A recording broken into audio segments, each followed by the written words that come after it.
ഞാൻ ഇന്ന് സംസാരിക്കുന്നത് പ്രമേഹ രോഗിയുടെ ഒരു ദിവസത്തെ ജീവിതക്രമം എങ്ങനെയായിരിക്കണം എന്നുള്ളതിനെ പറ്റിയാണ്. ഈ രണ്ട് എക്സ്ട്രീംസും പ്രശ്നങ്ങളാണ്. അത് ജീവിതാവസാനം വരെ പാല് കുടിച്ചു കഴിഞ്ഞിട്ടുണ്ടെങ്കിൽ നല്ല ആരോഗ്യം വയ്ക്കും എന്ന് പറയുന്നത് ഒരു തെറ്റിദ്ധാരണയാണ്.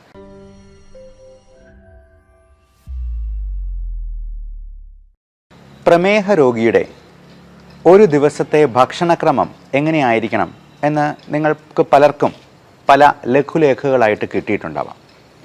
ഞാൻ ഇന്ന് സംസാരിക്കുന്നത് പ്രമേഹ രോഗിയുടെ ഒരു ദിവസത്തെ ജീവിതക്രമം എങ്ങനെയായിരിക്കണം എന്നുള്ളതിനെ പറ്റിയാണ്. ഭക്ഷണം മാത്രമല്ല, ജീവിത രീതിയും വളരെ വളരെ പ്രധാനമാണ്.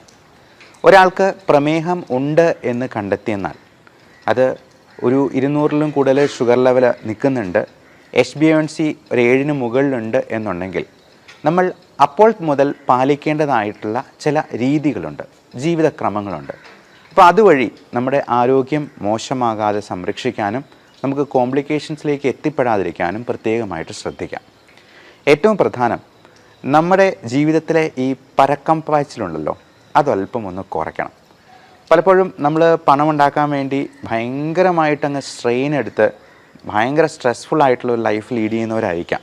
അപ്പോൾ ഇങ്ങനെയുള്ള അസുഖങ്ങളൊക്കെ അതിൻ്റെ തുടക്കത്തിൽ തന്നെ കാണുമ്പോൾ നമ്മൾ ലൈഫിനെ കുറച്ചുകൂടി ഒന്ന് സിമ്പിളാക്കാൻ ശ്രമിക്കുക. നമ്മൾ ഒരുപാടൊന്നും ഓടണ്ട, ഒരുപാടൊന്നും സമ്പാദിച്ച് വയ്ക്കുകയും വേണ്ട, കടമൊന്നും ഇല്ലാത്ത രീതിയിൽ നമുക്ക് സുഭിക്ഷമായിട്ട് അങ്ങ് ജീവിച്ച് പോകാമെന്നുണ്ടെങ്കിൽ നമ്മൾ ഒത്തിരി സ്ട്രെയിൻ എടുക്കാൻ പോകാതിരിക്കുക എന്നുള്ളതാണ് ഏറ്റവും നല്ലത്.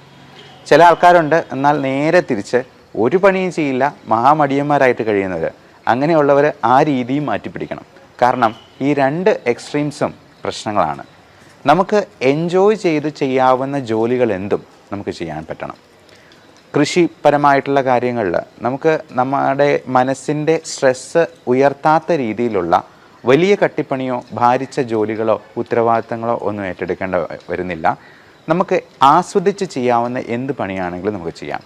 അതെപ്പോൾ നമ്മുടെ സ്ട്രെസ് ലെവൽ ഉയർത്തുന്ന ഒരു ഘട്ടത്തിലേക്ക് വരുന്നു എന്ന് തോന്നുന്നു, നമുക്ക് അവിടെ വെച്ചത് നിർത്താം. അതിന് താഴെയായിട്ടുള്ള ജോലി മാത്രം ചെയ്താൽ മതി. അപ്പോൾ രാവിലെ ഒരു 6 മണിക്കെങ്കിലും എണീക്കുക എന്നുള്ളതാണ് ഒരു പ്രമേഹ രോഗി അല്ലെങ്കിൽ ഇതുപോലെ ജീവിതശൈലി രോഗങ്ങളുള്ള ഏതൊരാളും ചെയ്യേണ്ടത്. 6-6:30 വരെ കിടന്നുറങ്ങുന്നതിനും കുഴപ്പമില്ല. എത്രയും നേരത്തെ കിടന്നുറങ്ങുക, എന്നിട്ട് നേരത്തെ എണീക്കുക എന്നുള്ളതാണ് നല്ലത്. അപ്പോൾ പ്രഭാത കർമ്മങ്ങളും പ്രാർത്ഥനയും ഒക്കെ കഴിഞ്ഞിട്ട് നമുക്കൊരു അരമണിക്കൂർ പുറത്ത് പ്രകൃതിയിലേക്കൊന്ന് ഇറങ്ങി അവിടുത്തെ കാഴ്ചകളൊക്കെ ഒന്ന് കണ്ട് ഒരു അരമണിക്കൂർ ചെറിയൊരു നടത്തം ആകുന്നത് വളരെ നന്നായിരിക്കും. നമുക്ക് പോസിറ്റീവ് എനർജി കിട്ടാനും, നമുക്കറിയാം ഈ രാവിലെ സമയങ്ങളിലാണ് കിളികളൊക്കെ അവരുടെ ജോലിക്കായിട്ട് പോകുന്നത്.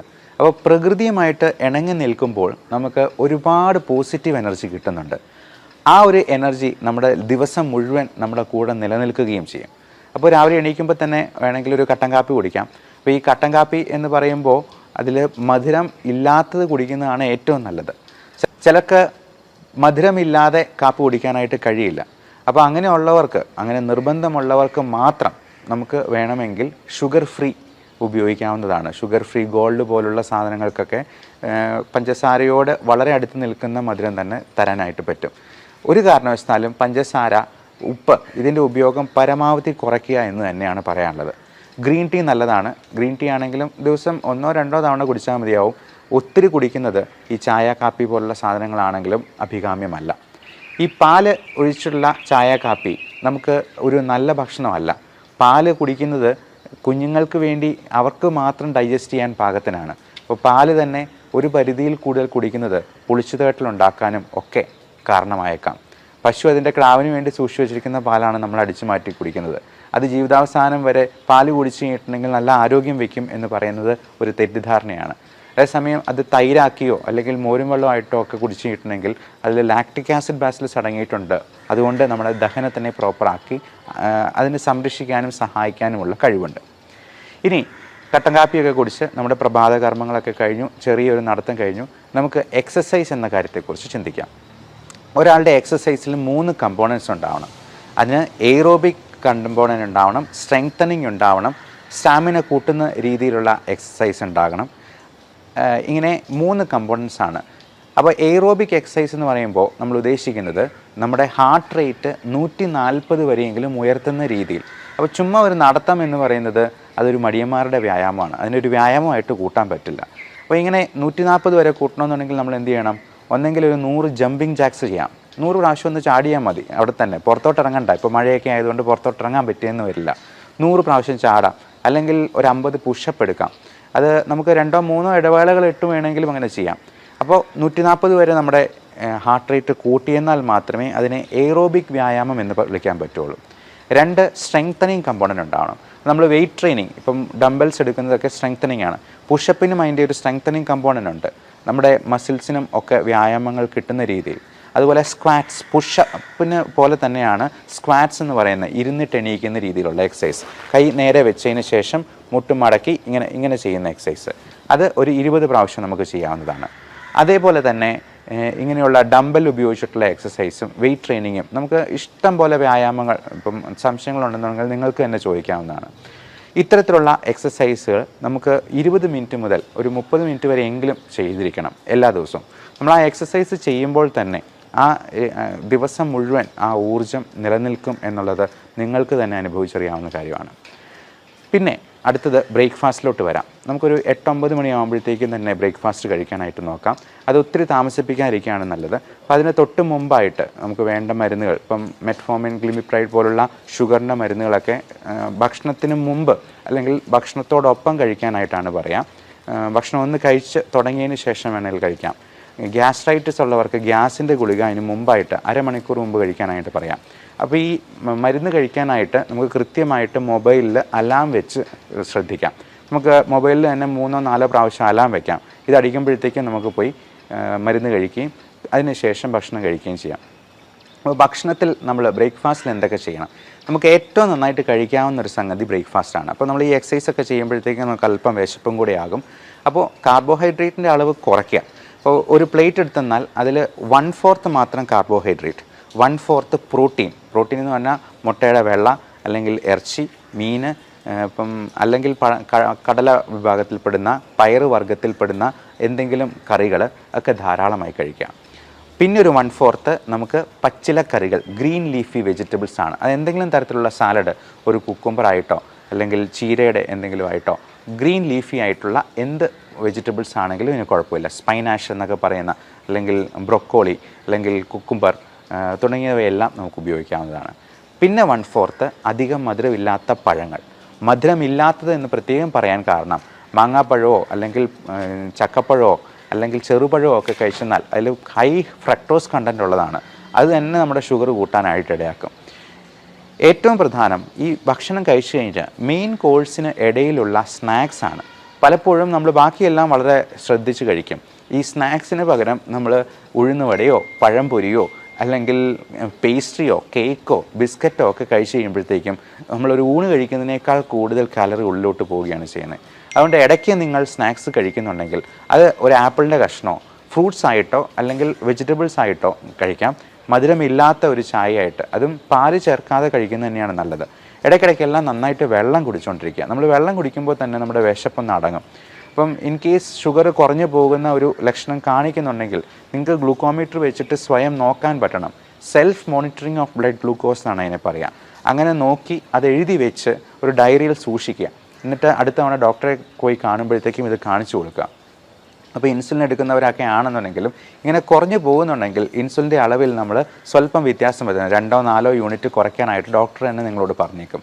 ഇനി അഥവാ ഷുഗർ നോക്കുമ്പോൾ 200-ന് മുകളിലാണ് നിൽക്കുന്നതെങ്കിൽ ചിലപ്പോൾ ഇൻസുലിൻ്റെ അളവ് 2 യൂണിറ്റെങ്കിലും കൂട്ടേണ്ടതായിട്ട് വന്നേക്കാം, അതിന് തൊട്ട് മുമ്പ് എടുക്കുന്ന ഇൻസുലിൻ്റെ അളവിൽ. അതുപോലെ നമ്മൾ ഷുഗർ നോർമലാണോ എന്ന് ഇടയ്ക്കിടയ്ക്ക് നോക്കുക. അതൊരു ഒബ്സഷൻ പോലെ ഇടയ്ക്കിടയ്ക്കെല്ലാം ഓരോ 5 മിനിറ്റ് കൂടുമ്പോഴും പോയി നോക്കണമെന്നല്ല. ദിവസം ഒരു 3 പ്രാവശ്യം വരെയൊക്കെ നമുക്ക് നോക്കുന്നതിൽ യാതൊരു തെറ്റുമില്ല. അത് കൂടുതലായിട്ട് നിൽക്കുന്നുണ്ടെന്നുണ്ടെങ്കിൽ നിങ്ങൾ ഡോക്ടറോട് ചോദിച്ച് മരുന്നുകളിൽ വേണ്ട അഡ്ജസ്റ്റ്മെൻറ്റുകൾ നടത്തുക. ഇപ്പം ചിലപ്പോൾ ചില മരുന്നുകൾ കൊണ്ട് കൺട്രോൾ ആയില്ലെങ്കിൽ വളരെ പുതിയ രീതിയിലുള്ള മരുന്നുകൾ ഇപ്പോൾ അവൈലബിൾ ആണ്. SGLT2 ഇൻഹിബിറ്റേഴ്സ്, DPP4 ഇൻഹിബിറ്റേഴ്സ് എന്നൊക്കെ പേരുള്ള, ഇപ്പം ഗ്ലിപ്റ്റിൻ എന്ന വാലുള്ള, ഗ്ലിഫോസിൻ എന്ന വാലുള്ള മരുന്നുകൾ ഇപ്പോൾ അവൈലബിൾ ആണ്. അതെല്ലാം നമുക്ക് അവരുടെ ഡോക്ടറുടെ നിർദ്ദേശപ്രകാരം നമുക്കൊന്ന് മാറ്റി അത് ഹൃദയത്തിൻ്റെ ആരോഗ്യത്തെ സംരക്ഷിക്കുന്ന, കിഡ്നിക്കും ലിവറിനും ഒന്നും യാതൊരുവിധ ടോക്സിസിറ്റിയും ഉണ്ടാക്കാത്ത രീതിയിലുള്ള മരുന്നുകൾ ഇന്ന് അവൈലബിൾ ആണ്. ഇനി ജോലിക്ക് പോകുന്ന ആൾക്കാർ, ഇപ്പം ജോലിക്ക് പോകുമ്പോഴത്തേക്കും നമ്മൾ ഈ ട്രാഫിക്കും അങ്ങനെയുള്ള കാര്യങ്ങളൊക്കെ ഉള്ളതുകൊണ്ട് ഇതെല്ലാം നമ്മുടെ സ്ട്രെസ് ലെവലെ ഉയർത്താൻ സാധ്യതയുണ്ട്. അപ്പം നമ്മുടേതൊരു സിമ്പിൾ ലൈഫ് ആകാനായിട്ട് സിംപ്ലിസിറ്റിയാണ് നമുക്ക് ഏറ്റവും വലിയ, സിംപ്ലിസിറ്റിയാണ് ഏറ്റവും നല്ല സോഫിസ്റ്റിക്കേഷൻ എന്ന് പറയാറുണ്ട്. അതായത് സോഫിസ്റ്റിക്കേഷന് വേണ്ടി നമുക്ക് ഏറ്റവും സിമ്പിളാകാൻ പറ്റുമോ അത്രയും സിമ്പിളാവുക എന്നുള്ളതാണ്. അപ്പോൾ ഇപ്പോൾ ജോലിക്ക് പോകുന്നതാണെന്നുണ്ടെങ്കിലും നമ്മൾ ഊട്ടിപ്പിടിച്ച് ബസ്സിലൊക്കെ കയറി പിടിച്ച് പോകുന്നതിനേക്കാളും നമുക്ക് സ്വതന്ത്രമായിട്ട് ഇച്ചിരി ഒരു 5 മിനിറ്റ് നേരത്തെ ഇറങ്ങിയിട്ടാണെങ്കിലും നമ്മൾ തിടുക്കം കൂട്ടാതെ വളരെ സാവധാനം വണ്ടി ഓടിച്ചാട്ടുന്നതാണെങ്കിലും ജോലി സ്ഥലത്തെത്തുക. ജോലിയിലാണെങ്കിലും അധികം സ്ട്രെസ് ഉണ്ടാക്കാത്ത രീതിയിൽ അതിനെ പരിമിതപ്പെടുത്താനായിട്ട് നമുക്ക് കഴിയണം. മാത്രമല്ല ഈ ജോലിക്കിടയിൽ നമുക്ക് ടെൻഷൻ ഉണ്ടാക്കുന്ന സംഗതികൾ ഉണ്ടാകുമ്പോഴത്തേക്കും അതിനെ ഒന്ന് ലഘൂകരിക്കാൻ പറ്റിയ രീതികളും നമുക്ക് വേണമെങ്കിൽ ജോലിയിൽ തന്നെ ക്രമീകരിക്കാവുന്നതാണ്. പലപ്പോഴും വലിയ കോർപ്പറേറ്റ് കമ്പനികളൊക്കെ അവരുടെ ജോലി സ്ഥലം ഏറ്റവും മനോഹരമാക്കി വെക്കുന്നതിൻ്റെ കാര്യം ഇതാണ്. കാരണം ജോലി സ്ഥലത്ത് ഏറ്റവും നന്നായിട്ട് കൂടുതൽ സമയം ചെലവഴിക്കാനായിട്ട് അവരുടെ എംപ്ലോയീസിനെ പ്രാപ്തമാക്കുന്ന രീതിയിൽ അതിനെ മോഡിഫൈ ചെയ്യുകയാണ് ചെയ്യുന്നത്. അപ്പോൾ പലപ്പോഴും ഞങ്ങളുടെ ക്ലിനിക്കിലോ ഹോസ്പിറ്റലൊക്കെ ആണെന്നുണ്ടെങ്കിലും ചെറിയൊരു പാട്ട് വയ്ക്കും, ചിലപ്പോൾ ടി വി വയ്ക്കും. അപ്പോൾ ടി വിയിലെ ഒരു പാട്ടോ മ്യൂസിക്കോ ഒക്കെ പ്ലേ ചെയ്യുമ്പോഴത്തേക്കും നമ്മൾ പോലും അറിയാതെ കൂടുതൽ ഊർജ്ജത്തോടു കൂടി നമുക്ക് ജോലി ചെയ്യാനായിട്ട് കഴിയും. ചില സർജന്മാരൊക്കെ ആണെന്നുണ്ടെങ്കിൽ അല്ലെങ്കിൽ ഞങ്ങൾ പ്രൊസീജിയർ ചെയ്യുമ്പോൾ ബ്രോങ്കോസ്കോപ്പി എൻഡോസ്കോപ്പി ഒക്കെ ചെയ്യുമ്പോഴത്തേക്കും സൈഡിലൊരു ചെറിയ പാട്ടും വയ്ക്കും. അപ്പോൾ പാട്ട് വയ്ക്കുമ്പോഴത്തേക്കും നമ്മുടെ സ്ട്രെസ്സിനെ ഒന്ന് കുറയ്ക്കാനായിട്ട് അതിന് അത്ഭുതകരമായിട്ടുള്ള ഒരു കഴിവുണ്ട്. അതുപോലെ നമ്മൾ വർക്ക് ഇൻ സ്റ്റൈൽ എന്ന് പറയും. ചില സർജൻസൊക്കെ ആണെന്നുണ്ടെങ്കിൽ അവർ ഈ സർജറി ചെയ്യുന്നതിൻ്റെ ഇടയിൽ കത്രികയൊക്കെ ഇങ്ങനെ തിരിക്കുന്നത് ഒരു സ്റ്റൈലിൽ നമ്മുടെ രജനീകാന്ത് തിരിക്കുന്ന പോലെ ഇങ്ങനെ തിരിച്ച് കാണിക്കാറൊക്കെ ഉണ്ട്. അതുപോലെ അവർ സർജറി കഴിഞ്ഞെന്നാൽ ഗ്ലൗസ് ഊരിയിട്ട് ഇങ്ങനെ ഒരു ആക്ഷൻ കൊണ്ട് ഗ്ലൗസ് നേരെ പോയി വേസ്റ്റ് ബിന്നിൽ പോയി വീഴുന്ന രീതിയിൽ ഒരു സ്റ്റൈൽ കാണിക്കാറുണ്ട്. അപ്പോൾ ഇങ്ങനെയുള്ള സ്റ്റൈലുകളും തമാശകളും ഒക്കെ നമ്മുടെ ജോലി ഭാരത്തെ കുറയ്ക്കുന്ന രീതിയിൽ, അപ്പോൾ ഒരിക്കലും നമ്മുടെ ജോലിയെ കോംപ്രമൈസ് ചെയ്തുകൊണ്ടല്ല, പേഷ്യൻസിന് എന്തെങ്കിലും പ്രശ്നം ഉണ്ടാകുമ്പോൾ നമുക്ക് ഈ പറഞ്ഞ പോലെ സ്റ്റൈൽ കാണിച്ചുകൊണ്ട് നിൽക്കാനൊന്നും കഴിയില്ല. അപ്പോൾ എത്രമാത്രം സ്ട്രെസ്സ് കുറയ്ക്കാൻ പറ്റുന്ന രീതിയിൽ അത് എൻജോയ് ചെയ്യാൻ പറ്റുമെന്നുള്ളത് ഓരോരുത്തരുടെയും കയ്യിലിരിക്കുന്ന കാര്യങ്ങളാണ്. അപ്പം ചിലപ്പോൾ നമുക്ക് ഒരു ക്ലീനിങ് ജോലി ചെയ്യുന്ന ഒരാൾക്ക് പോലും ആ ജോലി ഏറ്റവും ഭംഗിയായിട്ട് എൻജോയ് ചെയ്യാം. ആ ക്ലീനിങ് പ്രോസസ്സിനെ ഏറ്റവും ആസ്വദിക്കാം. അപ്പോൾ ഏറ്റവും നന്നായി ആസ്വദിച്ച് ചെയ്യുക എന്നുള്ളതാണ് നമ്മുടെ മാനസികാരോഗ്യത്തിനും ശാരീരികാരോഗ്യത്തിനും ഹെൽപ്പ് ചെയ്യുന്ന ഏറ്റവും നല്ല രീതി.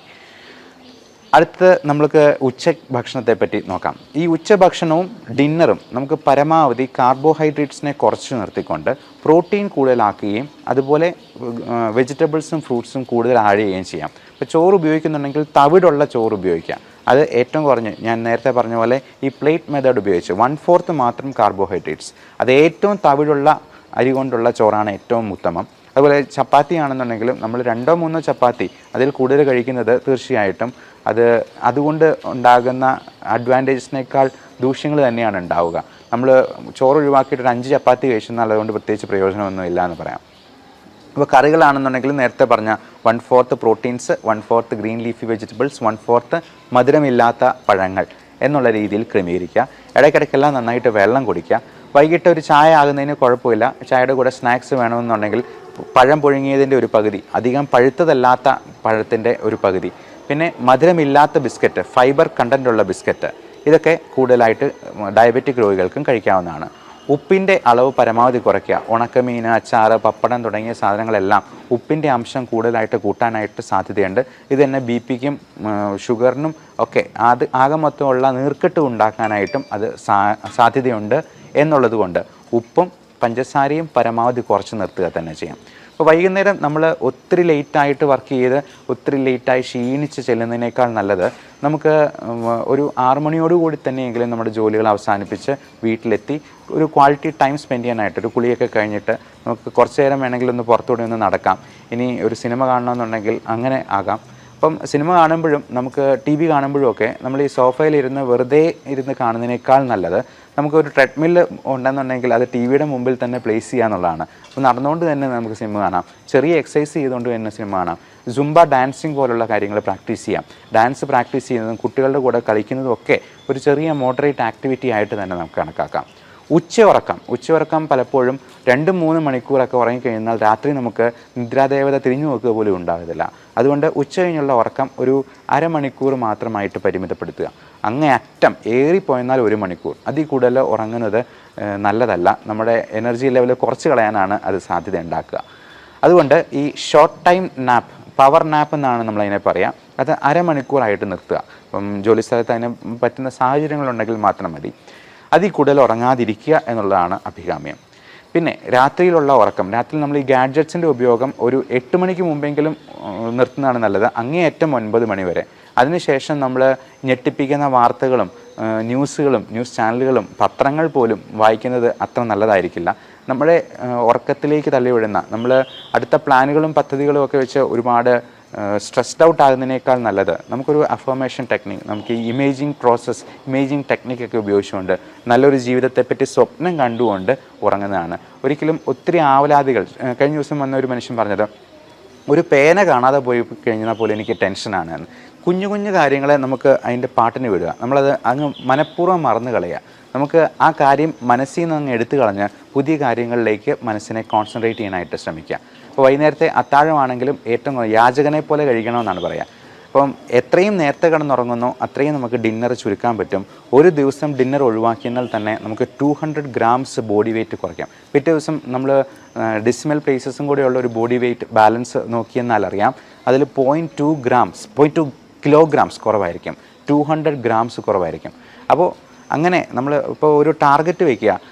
നമുക്കറിയാം പൃഥ്വിരാജിനെ പോലുള്ള നടന്മാരൊക്കെ ആടുജീവിതത്തിന് വേണ്ടി എത്ര വെയിറ്റാണ് കുറച്ചിരിക്കുന്നത്. അപ്പോൾ അവരെന്തുമാത്രം ഹാർഡ് വർക്ക് അതിന് വേണ്ടി കൊടുത്തിട്ടുണ്ടാവാം.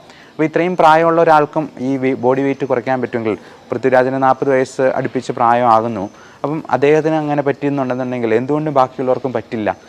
അപ്പോൾ ഇങ്ങനെയുള്ള ആൾക്കാരെ നമ്മൾ ഒരു മാതൃകയായിട്ട് സ്വീകരിച്ചുകൊണ്ട് നമുക്ക് ഡിന്നർ ഒഴിവാക്കാൻ പറ്റുവാണെങ്കിൽ ഏറ്റവും നല്ലത്. അല്ലെങ്കിൽ 0 കാലറി ആയിട്ടുള്ള കുക്കുംബർ വെച്ചിട്ടുള്ള എന്തെങ്കിലും സാലഡ് വെച്ചിട്ട് അതിനെ നമുക്ക് കോമ്പൻസേറ്റ് ചെയ്യാനായിട്ട് നോക്കാം. ഇനി അത്രയും പറ്റിയില്ലെങ്കിൽ ചെറിയ രീതിയിൽ എന്തെങ്കിലും കാർബോഹൈഡ്രേറ്റ് കഴിച്ച് മുത്താറി പോലുള്ള എന്തെങ്കിലും ധാന്യങ്ങൾ കൊണ്ട് നമുക്കിതിനെ കോമ്പൻസേറ്റ് ചെയ്യാൻ പറ്റും. ഇപ്പോൾ പല ധാന്യങ്ങളും, പാല്, മുട്ട പോലുള്ള സാധനങ്ങൾ പോലും അലർജി ഉണ്ടാക്കാം, ഇൻടോളറൻസ് ഉണ്ടാക്കാം. ഇപ്പോൾ ഗോതമ്പിൻ്റെ അലർജിക്ക് ഗ്ലൂട്ടൻ ഇൻടോളറൻസ് എന്നും പാലിൻ്റെ അലർജിക്ക് മിൽക്ക് ഇൻടോളറൻസ് എന്നും നമ്മൾ വിളിക്കാറുണ്ട്.